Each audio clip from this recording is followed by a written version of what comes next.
nothing can be said for the physicality of Anthony Grant and him absolutely bulldozing a defensive back for Rutgers.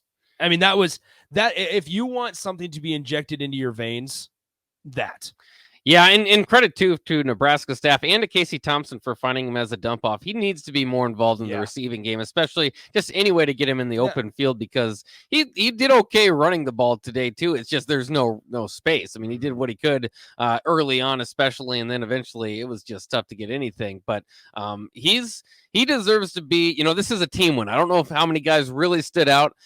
He was part of it. He was a big part of it. Now, and with that being said, one of the negatives or just curiosities or one of those things where I just kind of made that kind of thought towards was on a 4th down play when Nebraska came out 5 wide. Yep. And it was like, this is the guy that this is the guy that you've been willing to give the ball to him about 20, 25, 30 times in a game before. And when you need a half a yard, he perhaps is your most physical player right now. And especially in a game where your offensive line did not hold up well. And Casey Thompson, unfortunately, was sort of a sitting duck at times in tonight's game. And he paid the price a couple of times. He fell down hard on one of his shoulders, on one of his arms, one of those times where you did not know if he was going to be able to come back in. He got hit hard and egregiously hard on that roughing the passer play. That was just unbelievable. He took shots and give credit to Casey for being a warrior, but that was one that was a little head scratcher on 4th and 1, and you go 5 wide without Anthony Grant. Better or worse than I think it was 3rd and 1, might have been 4th and as well with the end around to Trey Palmer. Yeah, where the timing was completely off. Yeah. So it's not great short yardage calling, but they did clean it up toward the end. They ran 100%. Got Anthony Grant on a 4th and 1 on it for like 6 yards. And that's what you need to go for. That can all be categorized as mid-game adjustments. In-game adjustments, which is a welcoming sight. Let's go back to the phone lines. We got Tater on the line. Tater, appreciate you being patient. What's on your mind? Hey, good evening, guys. I know I shouldn't ask you this because I know how I'm feeling, but how are you guys feeling after that win? All right. How are we feeling, Bach? I'm trying to enjoy it as much as I can for a victory. It just looks like that was a rock fight. And so, I mean, credit to winning a rock fight. You've got to win some of those. I feel pretty darn good about the defense. I'll be honest with you. Which is weird. That's the thing I was getting to is I think the offense is going from a point from going into this game of, hey, I'm pretty confident that they're going to, be able to put up 20 some points a game. And then, they didn't this game. And you saw how much the struggle was. So It's kind of one of those things where you take the win, you love the rock fight. The defense is heading in the right direction. But your confidence in the offense to just go out there and score at least 3 touchdowns in a game is probably considerably less. Well, and we do need to give Rutgers their due here, I suppose. Oh, yeah. They were a top 20 defense in total defense coming into the game in the country. So now here's the thing. Did I buy on that? Not necessarily. Maybe I give them a little more respect after this because we've seen more and more examples and proof that Nebraska's offense is capable of moving the football. And they kind of just hit a stalemate tonight, right? And like we said, Bach, it's weird to sit here and say the defense might be our more encouraging side right now as it stands. Now here's the thing. That's all subjective. That is all subjective. But that offensive line, unfortunately, you got to get something figured out. You got to get some combination figured out there because Casey Thompson is just taking shots left and right. And it's just, I mean, like, here's the thing. Sanderson says this. You can say it, Bach. I don't honestly feel good after that game. Rutgers is bad. Yeah, well, Rutgers' offense is really, really bad. So, again, you also kind of have to take Nebraska's defense with a grain of salt, too, here. But when I just have the concerns on offense, it's just looking at the schedule moving forward because Rutgers is a legit Big Ten defense. So, tip of the cap to them. But so is Illinois. Yeah. So is Minnesota. So is Wisconsin. So is Iowa. So is Michigan. I mean, you're not really going to get a break. And these are the type of defenses you're going to have to score on throughout the remainder of the season. Yeah, and here's the thing, though. I will also say this. You need to win these types of games. Yeah. And Nebraska did it. So I'll say this message again. Enjoy the flippin' win because they have been coming at a premium over the last 6-7 years. Oh, yeah. Just a basic win. Just a basic win And even a win like this where it's messy, it's nasty, and you just gutted it out. Because there was a time there, we said it last week, with 4 minutes left in the game, there was no concern about Nebraska losing that game.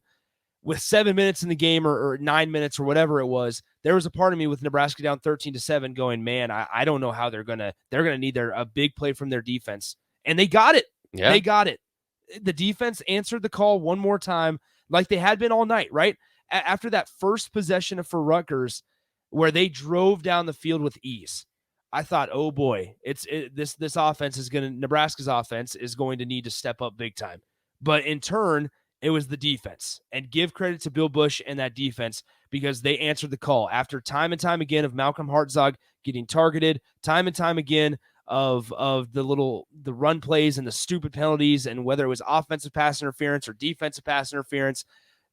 Through the nastiness and the gross win, Nebraska figured out a way to get the job done, which is something they have not been able to do in recent years. Yeah, and I mean, and sometimes it's just the small things. I mean, when you look at the pump that was blocked, one guy got back and got the tackle. That saved 4 points ultimately, because the defense went in there and held them to a field goal.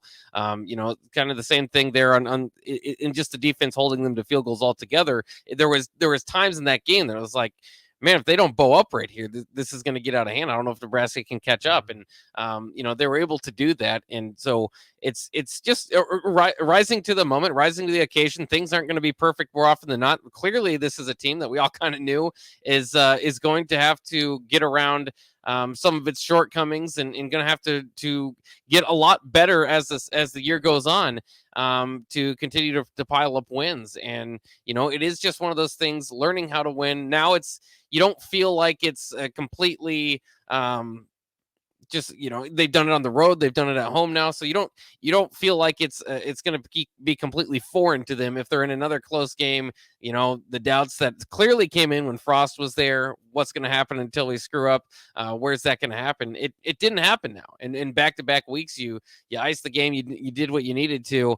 Again, I think a little bit of help with Rutgers. That's part of what makes it pretty ugly, is Rutgers is just so weird. I mean, they start 4 different quarterbacks. They have a quarterback that moved to tight end. They're bringing guys in and out, hopefully, based on their effectiveness, just trying to figure out anything to get going. And then there at the end, did Nebraska do what they needed to do to win, or did Rutgers kind of help them out in that? I mean, both. But, don't take away from Nebraska that they still got it done. Now, I haven't heard anything that Mickey Joseph said press conference. And Matt, we'll get to you here in a moment. Haven't heard anything that Mickey Joseph has said in the press conference quite yet. We'll get to a couple of the quotes, and we should have audio here momentarily from Mickey Joseph. But I would put money on the idea that he is going to say something along the lines of, these last 2 weeks have been Nebraska learning how to win. And it's been a mental recuperation and reload and I guess refresher. All those words would be okay, because think of everything that these guys have been through. Everything that these guys have been through. And through coaching changes, through multiple weeks of coaching changes, because they thought they were done prior to Oklahoma, a week before Oklahoma. And then it was after Oklahoma, they get their defense coordinator gets fired. And then you have injury bug. Like, Travis Vokalek was not 100%, but dang, every Husker fan should love that kid. Oh, yeah. Because that guy, Nebraska incorporated their tight ends today. And that play on the goal line was absolutely beautiful, where they fake the handoff, the offensive lineman pulls, and they have a wide open seam route to Travis Vokalek for a touchdown. Like, those things, it's beautiful. And we saw that a very small amount in recent years, but we're seeing it continue here under Mickey Joseph and company. So here's the thing, like, we're going to get to Mickey Joseph here in a second, and I'm excited to hear from him, because I have a feeling it's going to be a lot of how proud he is of his players. And we applauded last week, and I'll applaud this week, because I understand Rutgers is not sexy, but you won a Big Ten game, and you won a Big Ten game on the road.